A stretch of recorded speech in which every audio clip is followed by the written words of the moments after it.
täna käisime, mõtlesime, kus me trenni lähme, läksime tselluloosi. Nüüd on trenn tehtud ja mis me ikka seal tahate mingi ise vaatama, aga mida sina, Kati, arvad sellest klubist?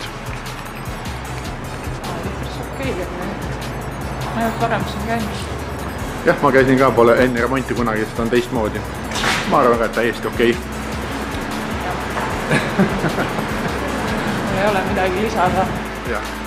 Tagumine saal natuke jõle pime oli, nagu esimene laks oli, et ma jäin magama siia, aga samad... Ei olnud eriti okei, see mulle ei meeldinud. Dušil ei olnud okei. Seal lihtsalt mingi igasugune veesurve puudus täiesti.